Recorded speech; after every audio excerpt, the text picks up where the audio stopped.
दोस्तों किस नंबर 5 की तरफ बढ़ते हैं इंशाल्लाह।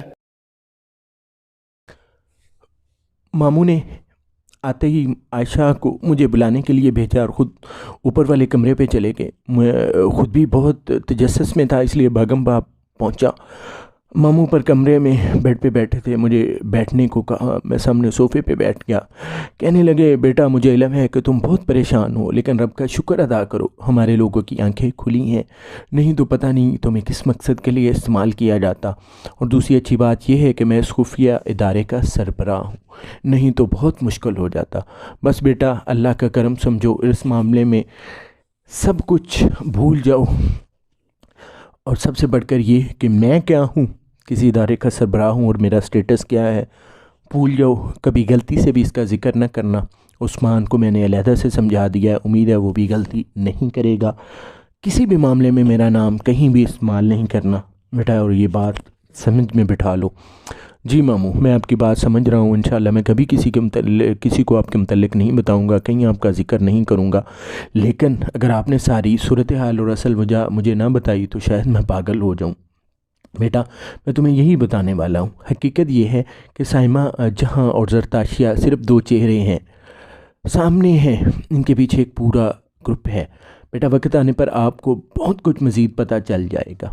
अभी हमारे लोग ये जानने की कोशिश कर रहे हैं कि इन लोगों का असल टारगेट क्या है। अरसल हमें तुम्हारे मुकम्मल तामन की ज़रूरत है। क्या ख़्याल है, क्या तुम अच्छी अदाकारी कर सकते हो?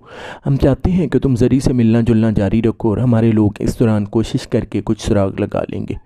अंकल अगर आपको ये इल्म है कि ये लोग मुजरम हैं तो आप इन्हें गिरफ़्तार कर लें, इनसे सब कुछ उगलवा लें।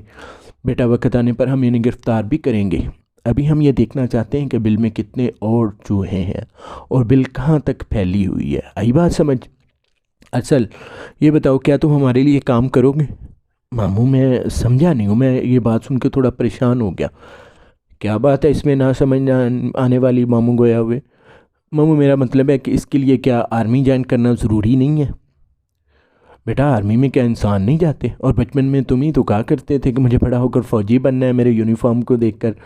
वो मुझे सोचने का मौका दें, मैं सुबह ये आपको बताऊंगा।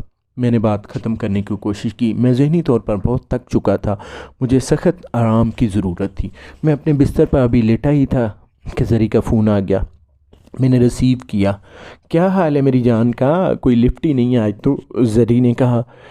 मैं फ़ैसला नहीं कर पा रहा था कि मैं जरी को दुश्मन समझूं या दोस्त, इसलिए इसकी बात का कोई फौरी जवाब ही ना दे सका। नाराज़ हो? क्या बात है, भूल क्यों नहीं रहे? देखो आज तो ऐसा दिन नहीं है कि तुम मूड बना के बैठ जाओ। आज तो मैं तुम्हारी हो चुकी हूँ, मेरी मंगनी हो गई है तुमसे। जी क्या फरमा रही हैं आप? मैंने हिम्मत की। जी फरमाना क्या है? आप तो लिफ्ट ही नहीं करवा रहे, इधर हमें कि नींद नहीं आ रही, आपके मुतल्लिक सोची जा रही हूँ। आज ये आप जनाब कुछ ज़्यादा नहीं हो रहा? मैं ठीक समझ नहीं रहा कि ये तब्दीली हाल कैसे मुमकिन हुआ है। दूसरा आपने नींद ना आने की बात किया है तो ये मेडिकल प्रॉब्लम है, इसका कोई हल मेरे इल्म में कम से कम नहीं है। इसके लिए किसी अच्छे डॉक्टर के पास जाना चाहिए। मैंने भी ना जाने किस मूड में इतना कुछ बोल दिया। हाँ अब आयो ना लाइन पे। पहले तो लग रहा था किसी ने मारा है पकड़ के आज, और ये आप जनाब कहना तो अब ज़रताशिया की मजबूरी है, क्योंकि मैं एक मशरकी लड़की हूँ और आप मेरे मजाजी खुदा बनने वाले हैं, इसलिए अभी से प्रैक्टिस शुरू कर दी है। जरी की मार वाली बात पे मेरे दिल में खुदबुद हुई, लेकिन मैंने मामू की हदायत पर सब कुछ भूलकर अदाकारी शुरू कर दी। वैसे भी लड़की राज़ी करना कोई मुश्किल काम नहीं है जनाब। मेरे ख्याल से ये बात काफ़ी देर तक होती रही। पहले जो बातें दिल से करता था अब ज़बान से कर रहा था, दिमाग से कर रहा था। वैसे भी मेरी ज़बान के कमाल का ज़माना मुतरफ था। सुबह तक मैं ज़हनी तौर पर मामू की बात मानने के लिए तैयार हो चुका था।